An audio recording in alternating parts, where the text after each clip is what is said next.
Welcome back, everybody. This is episode 15 of my Transport Fever series. Now, I realize most of you are wondering what in the world this game is. This is obviously not Transport Fever, and you would be correct. This is actually SimAirport. It's on early access on Steam, and I just want to take a minute or two to talk about it. I'm not paid or anything. This isn't really advertisement, but I have been playing this quite a bit, and I just wanted to kind of go over it real quick because it's a pretty cool game. Because it's early access, there are quite a few things that need to be fixed and still missing some things. But just real quick, I wanted to give you a quick overview just in case anyone else might be interested. Now, as you can see, we're getting to about 2 a.m. in the morning, and our first people are arriving. I am playing on sandbox mode, that's why the airport is so massive, and I've built it out quite a bit. But you can see this big empty area over here. That's my sort of international gate with our very large, or they say gate large, but these are actually the extra large aircraft gates. But yeah, so if we zoom in a little bit here, you can see the drop-off area, and you can see all the people spilling out. I think we have a morning flight on one of our extra large gates. We can bring up the schedule here. Sort of expand it out a bit. And so we've got gate A5 up here. If we come down here, yep, see we've got a 747, 525 max people. Around now in the game, there's only been about 300 or so per flight for those big ones. But at 4 a.m. it'll be landing. And you can see all these other flights that we have. And we actually don't have all of our gates operational yet. You can see we've got 4 of our extra large ones not working. And one of our other regular gates down here. There's a lot more planes we could come in through here, but I've just been trying to figure out how to sort of lay out the airport to get all the little sims going where you want them to. But yeah, so here you can see our 747 just came in, and it's going to start unloading in just a moment. And all these people are going to pour out and apparently walk straight through these benches. I may need to move this down just a little bit to try and funnel them around the benches instead of maybe they're glitching through since they're just coming out of the door there or something, I'm not sure. But yeah, so you can see there's these gate desks for each gate. If I can click on the gate, you assign them to the desks. And then you can create queues. Just sort of like this. And then to delete them, you just have to go backwards. But yeah, so we've got some different queues around here. And then you can assign those gates to the queues.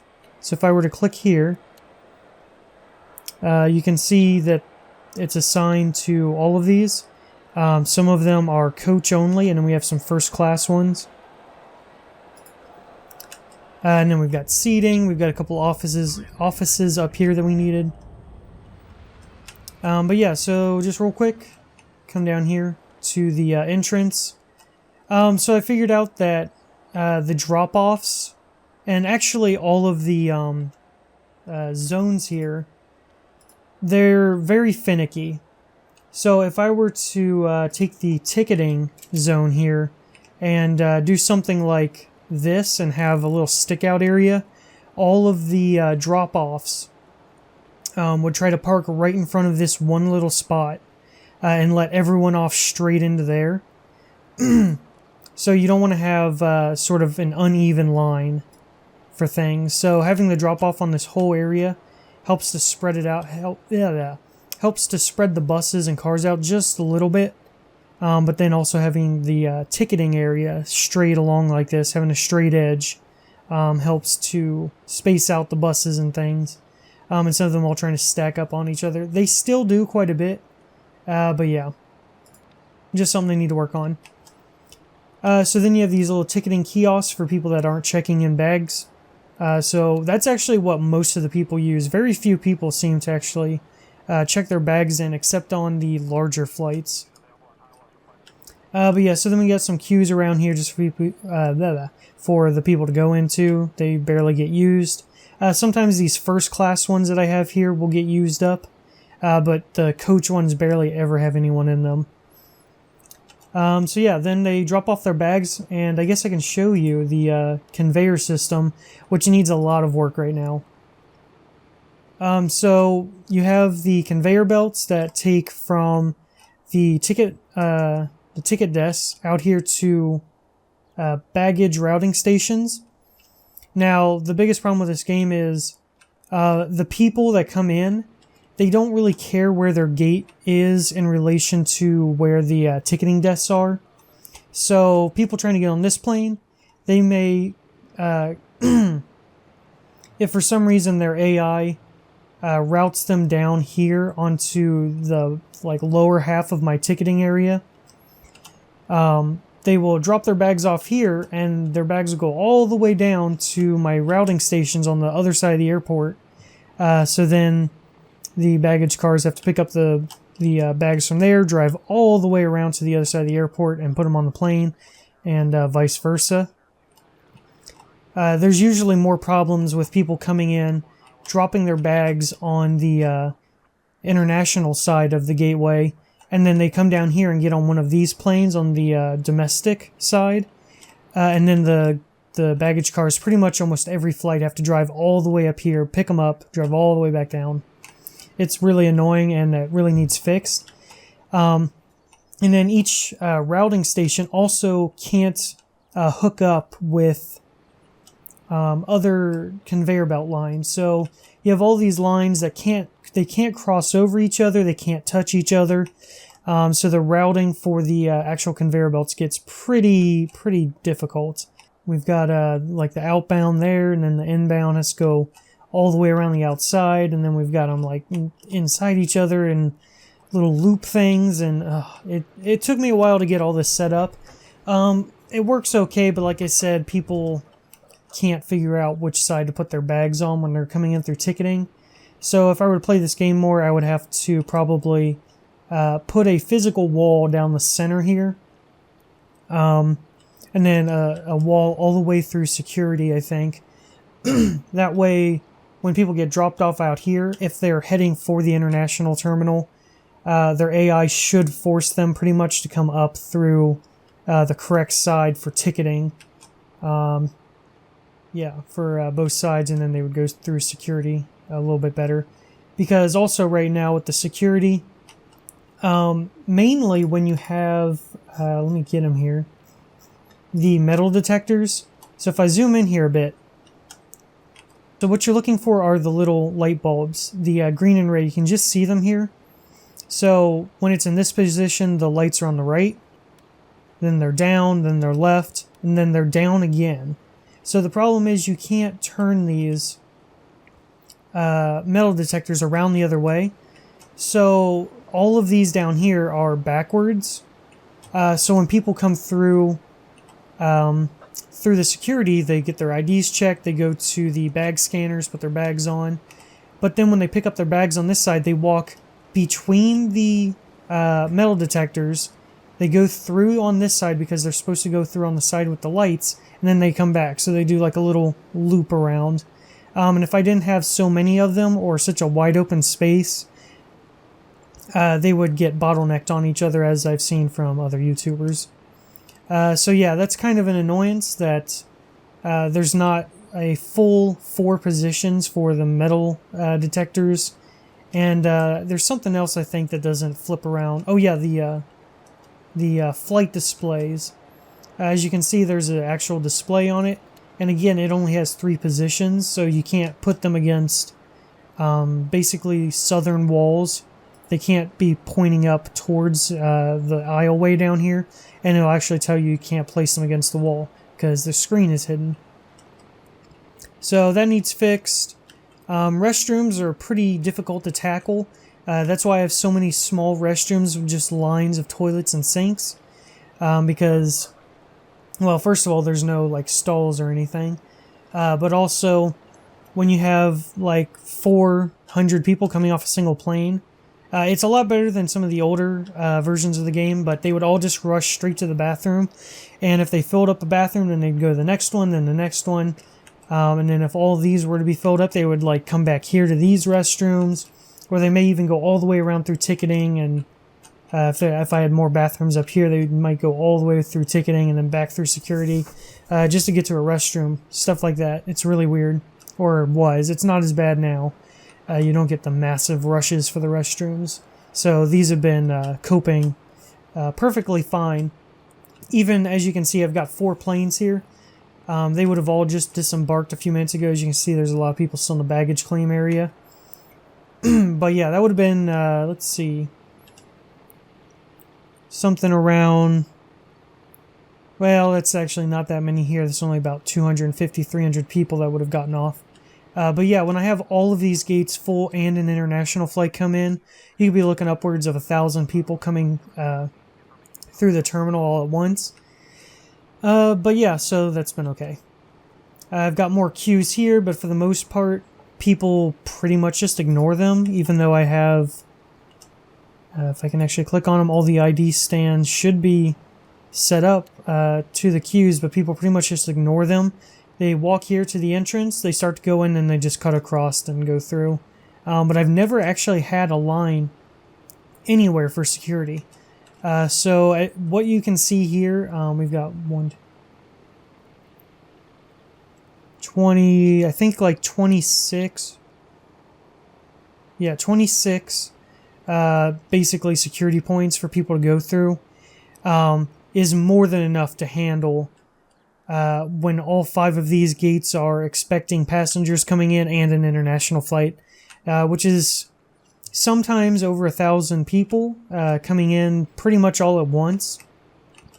But yeah, since there's no real buildup like line buildups for ticketing or security, this actually works out pretty well. Just a couple other things I wanted to mention real quick that are kind of cool. So yeah, we have the baggage claim area, and then we have the 2 different size airline gates. But then we also have all the taxiways that we can put down, and then there's some roads that I've unlocked that you can put down. The baggage cars, they get stuck a lot, and there's also fuel cars in the game. Yeah, there's fuel trucks, but so far I don't think they do anything yet. I've never seen them. But yeah, so sometimes the baggage cars will run on the roads. Most of the time they just drive along the actual taxiways, but the planes just go right through them. And the planes kind of have stupid AI. They'll get in each other's way a lot, especially along here where I only have the single taxiway. If a plane is trying to depart, and we've got an incoming plane, it'll just sort of sit here at the circle while it waits for the plane to come around, and then they'll like dance around each other until one of them can get by, and then they'll get past each other. But it is a little annoying. I should have had 2 taxiways along here, but then I wouldn't have had as much room. All this would have had been moved, blah blah blah. But yeah, so you've got the runways. You can build more runways. They're in here. So yeah, you can just add more runways. And the planes kind of just use them at random for departures and landing. And then you can upgrade them. I've got the PAPI lights, ILS, and runway or night lights on all of the runways. So that allows you to have nighttime flights. And the PAPI and ILS, they just increase safety, which increases your airline interest, which means more available flights and more expensive flights. So I think the last thing I just want to mention is you have a delivery zone and a garbage zone. The garbage trucks have been getting stuck a lot for me. I'm actually not sure if these 2 are stuck right now. They might be. And like I can try and break a deadlock, but as you see, they don't move. The garbage trucks get stuck a lot. I don't know why. These 2 are now bugged and probably will never go away. So yeah, it's just another thing that needs to get worked on, which is why I have a second road here now, because when our delivery trucks come, they'll get stuck behind the garbage trucks. So I have to have this other road so they can actually drive around them. And the same kind of thing here. But as you can see, the buses don't actually get over.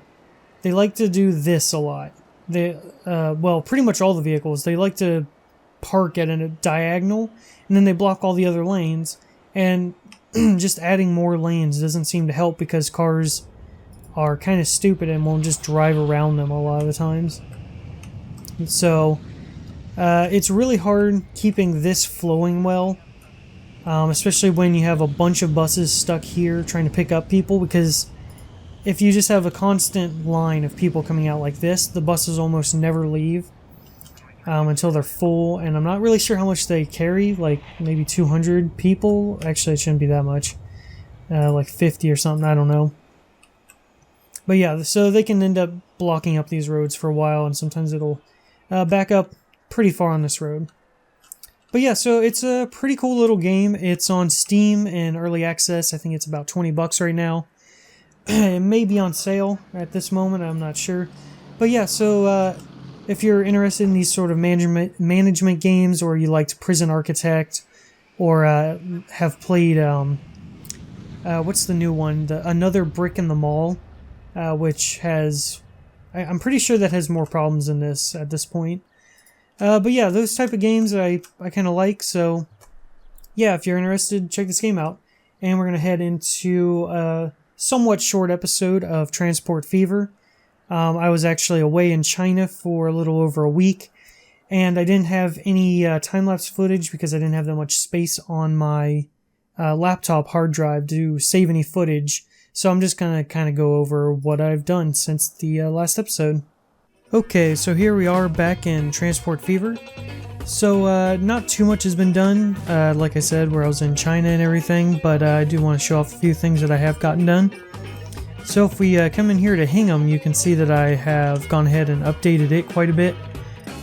Similar to Dulverton, or actually no, Corsham up here, which I had rebuilt a few episodes ago. I went ahead and put in this elevated freeway through the town to help get the through-town traffic in and out of the city a bit better, and declutter the streets just a little bit.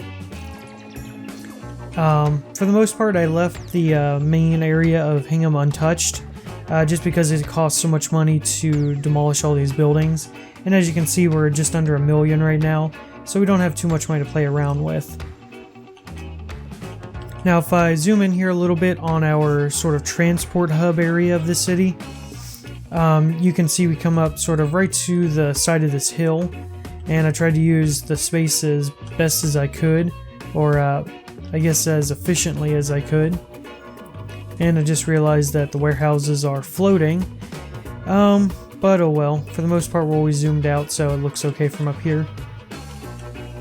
But yeah, so we have a couple areas where trains can pull off to be serviced at the depots, and we have a few little servicing things around. We also have a truck depot over here, and then a little tower for marshaling the trains around. And if I just open the line manager real quick, you can see we do have the passenger line and freight lines coming down to Hingham before turning around and heading back up through the Southwick transfer area. And we've got this sort of parking lot thing that I made just to try and take up the space. I didn't really want buildings popping up right next to our passenger station.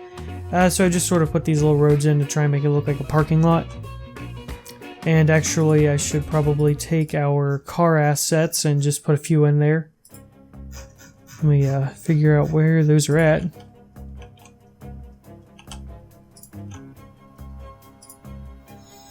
And now that we're in the 1960s, start getting the more modern cars to put in places.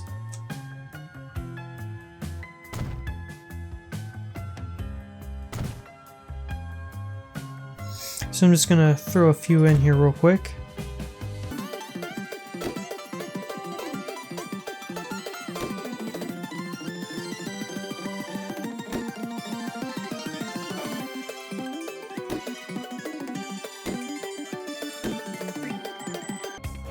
Okay, so there we go. Liven that up just a little bit. But yeah, so then we have our bus area. So everyone coming off of our passenger trains will come over here to, they'll end up standing at the closer bus stops, but I just put in 2 just because. If this was sort of a real life station, they would probably be able to come off the platform right here and walk right over to the bus stations. So just make it look a little better there. And then I put in 2 of these depots and put some fencing around to make it look a little more closed off, and some fuel area. I've got a number of these single line truck stations just to try and fill up the space here, make it look a little more busy, I guess. But yeah, so those are the changes to Hingham. It's not really big enough to have much traffic right now, so not really seeing any use of the big freeway overpass I put in. But I do sort of like this idea for getting traffic through the city that is traveling on to other cities, and also just sort of providing a high-speed way across from one side of the city to the other, especially for the cities where we may have inner-city bus lines coming from one city to the other. It'll just help them get to and from the stations a bit easier.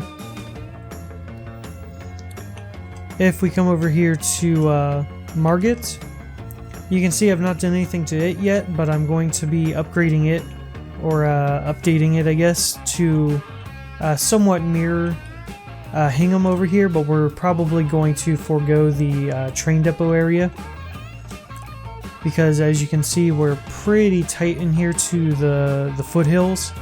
There's not a lot of room for things coming up this way, but I do want to move the freight station back a little bit, put in a passenger station, and spruce up our transfer area here to make it look a little bit more like Hingham. No changes in Rumford yet, but most of these roads will be deleting soon. I've been trying to figure out where in the world I'm going to put in the Rumford transfer station, because it needs to bring in our freight and passenger lines from the north end here. It also needs to hook up the freight and passenger lines from the southern side, and it also needs to be sending out freight and passengers towards the eastern side of the map. So that's going to require a fairly large transfer yard on the scale of what we've done over here at the southwest transfer yard.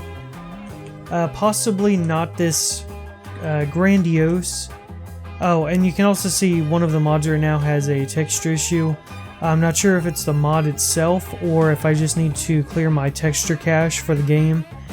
So I need to go ahead and do that after this episode, and hopefully that'll fix that up.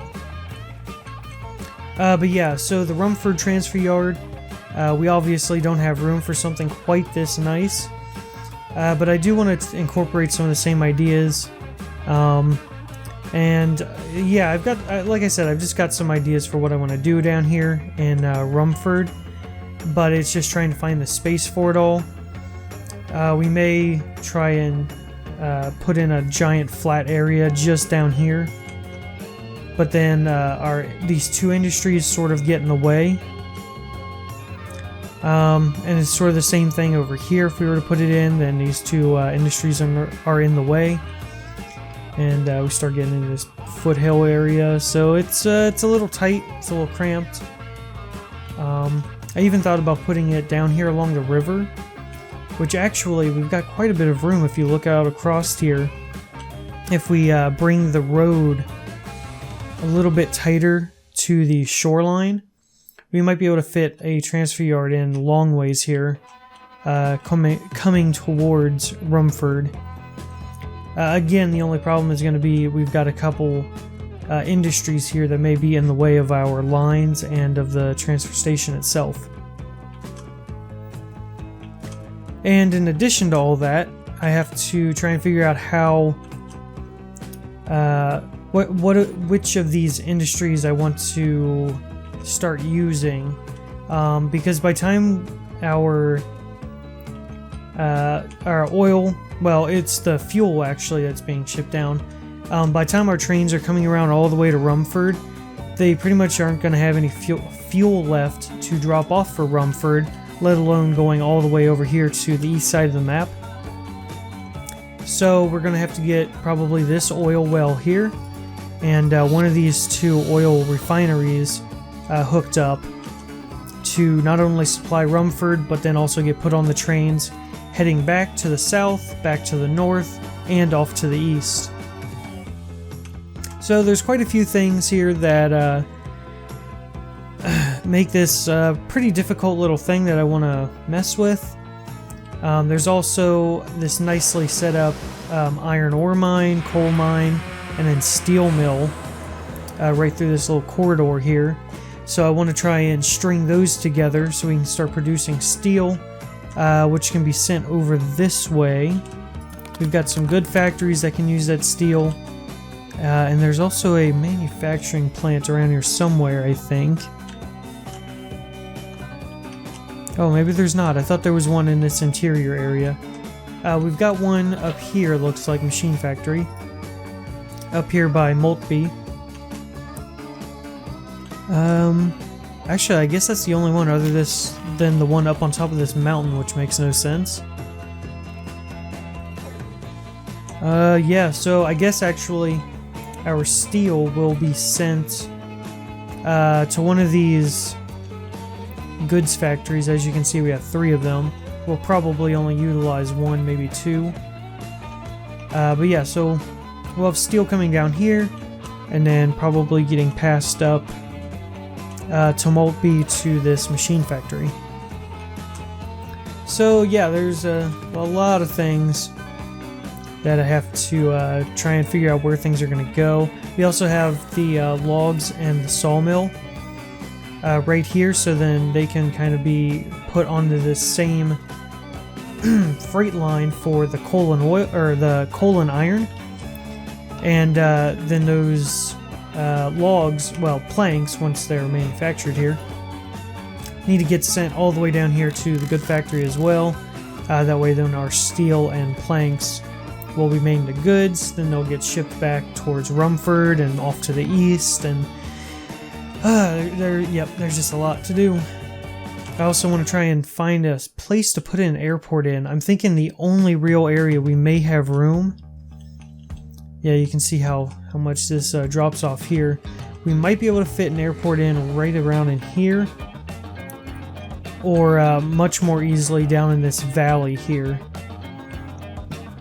And that airport will kind of serve the eastern side of the map. And then the only other place we can really fit an airport up here is sort of right down in here. And this can then connect over to Castle Cary, which will then serve the western side of the map. And I think we're only going to be able to get away with 2 airports for this map. It is the experimental 1x2 or whatever it is in the options when you're setting up the maps. If we were using a 1x3, I would definitely need more airports. But because of how well our passenger lines should be optimized, I don't think too many people are going to end up taking the planes. It's just it is just sort of going to be a shortcut from the one far side of the map to the other. But yeah, I don't think... Oh, I wanted to show off just a couple of the new features of the latest patch that came out. Let's see if I can find somewhere easy to do this. Yeah, so they came out with the usability patch, and it's really nice. There's quite a few improvements. There's some pathfinding improvements, which also then help the game run a bit smoother. There's some memory improvements. Trying to remember. Oh yeah, so if I were to start a new game, train weight and the goods on the train would actually affect the performance of the train. So if I were to have like a station or a area where a train would stop just before a steep hill, something like this, and the train was massively underpowered and it had a lot of cargo weight, it may not be able to even go up the incline. So that would be something that's something new games will have to keep in mind when they're playing. Unfortunately, it doesn't affect previous save games, so all of my trains will be unaffected in this playthrough. And then another pretty cool thing that they added, so if you get 2 tracks here, and let's say you want to put in a depot off to the side of your track, so take a depot here. Let me do it from this end, I guess. So I can pull this across. So what would happen before, if I just brought this across like this, connected it up. So here's how it would be done prior to the usability patch. So in my game, I have the trains running on the left-hand side. So let's see, we'll have a train. Just imagine there's a train running here on the left-hand track. It wants to go to the depot, so that's fine. It can come here, cross that track, and into the depot.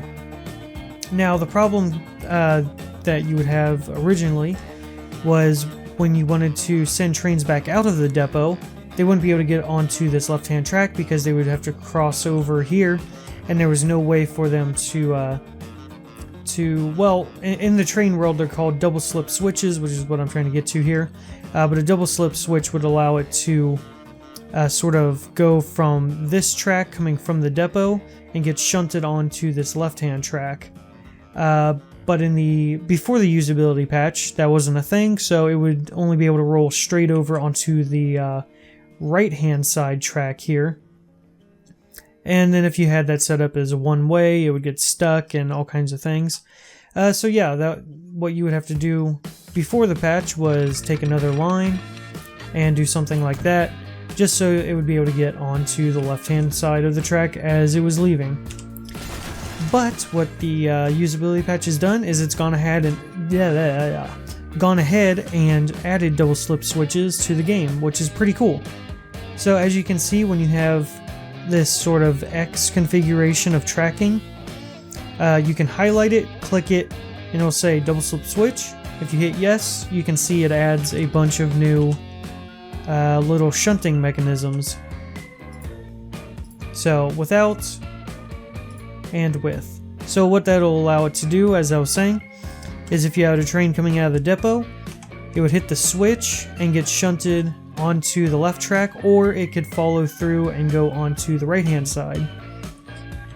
So this is pretty helpful for large transfer yards or little one-off siding tracks such as this as it goes towards a depot.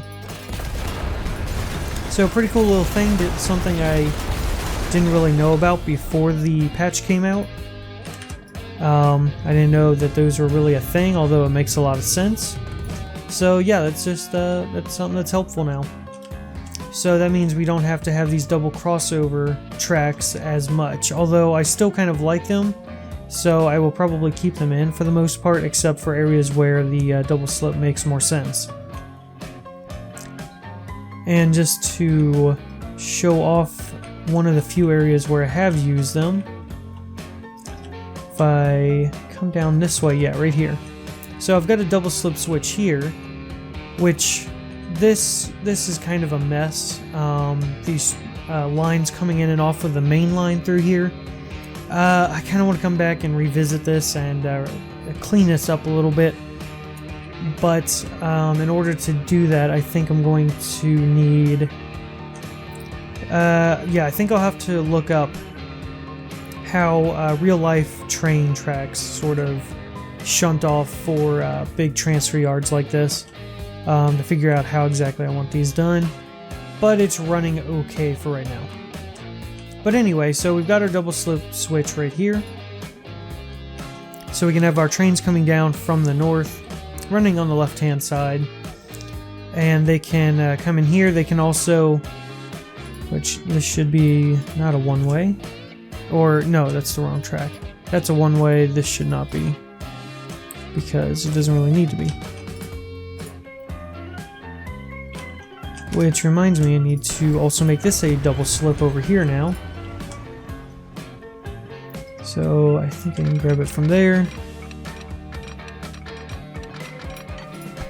Yeah, bring this up just a little bit.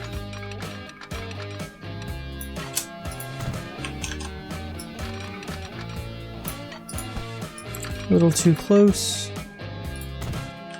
Yeah, that's okay. Put in our signal.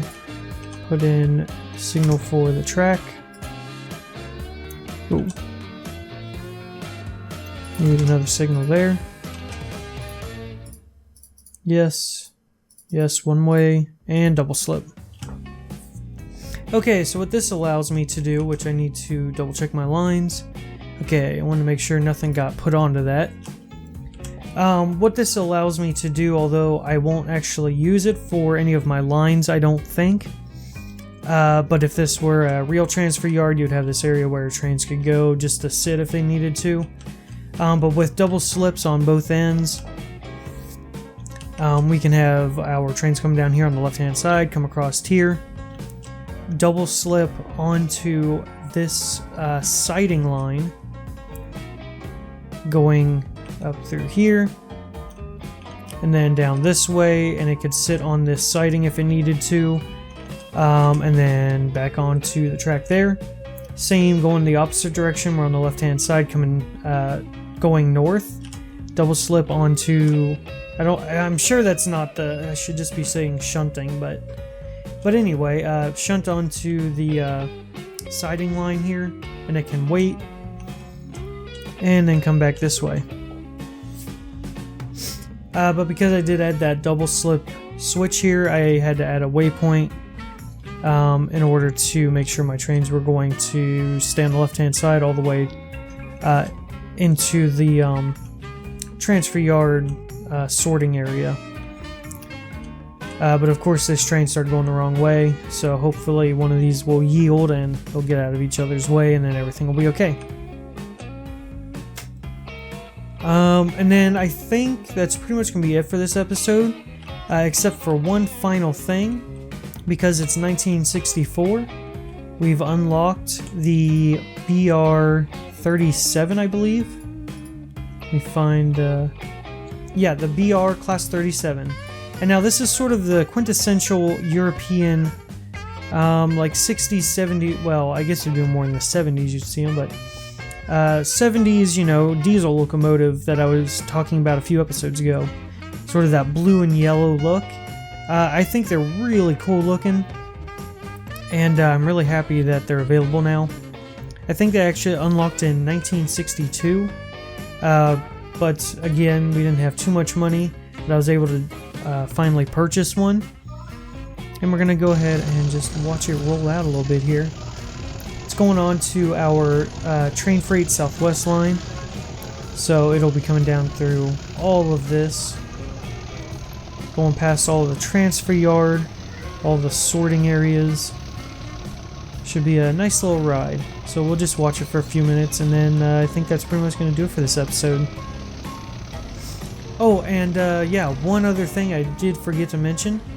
I did go ahead and start adding some trains to the yard that just sort of move around back and forth from one side to the other, just to sort of make it look busy. So we've got this cool little shunting engine. Or, yeah, I think they're called shunting engines. Just sort, yeah, man, my mouth is full of like mothballs today. This little shunting engine just sort of moving a few cars around. So I come down this way, there's a little shunting neck right here. It'll go, stop, and then head back the other way. So I just want to follow it a little bit. Just makes things look really cool. I do wish there was a way for them to actually run in reverse instead of just flipping around, but this works okay. I do want to speed up time just a little bit. We've got our BR-37 is just now starting to get out of the transfer yard, so it'll start picking up some speed. And I do have some wait timers set because I am using the zigzag station mod, I think is what it's called. which is how I'm getting these guys to stop in areas and then turn around and do things. Oh, and here we go over the sorting hill, the sorting hump, whatever it's called. Now normally that would be a gravity hump, and the engine would actually let go of the cars at the crest of it and let them come down, and then the tower there would change the switches so the cars would go where they need them to go. But because it's not obviously something this game can do, the train just goes ahead and pushes them along. But yeah, so if I zoom out here, you can see where we have... Oh, and I wasn't paying attention, our train was up to 100 kilometers an hour. I'm not sure if that was its top speed or not. But yeah, so we've got the little zigzag station here, just a tiny little station that you can basically just use as a stopping point. And then I have this line at this station set to wait for a full load, but since nothing's being dropped off there, it'll just wait forever. But then there's a maximum wait timer that I set to, I believe, 3 minutes. And then it'll take off, go down to that station, stop again, reverse through here, and then back to the other end of the yard, and back again, and just in a loop. But it just makes the whole area look a bit nicer. Now if I do zoom out just a little bit, I want to show you the other train that I have moving around. Which I am not... Oh, there he is. He's just, yep, there he goes, pulling out of the station. So he's set up sort of the same as our little shunting guy. He just sort of pulls into our big sorting yard area. This is actually supposed to... this is supposed to be our departure side of the sorting yard. Whatever, I mean, that's what it is in my mind. But yeah, so it'll come in here, it'll stop, wait a little while, and then it'll reverse back into the station, come up along this path, sit over here, so it can then reverse back over here to our arrival sorting yard. And then once it's done over there, if I had a long enough shunting neck out this way, which I may do, it normally would back up this way and then up through the station, but what it's doing right now is once it's over here, then it'll just pull back through, back onto this area where it was already sitting, back into the station, back to the departure yard, and then back and forth, back and forth, back and forth.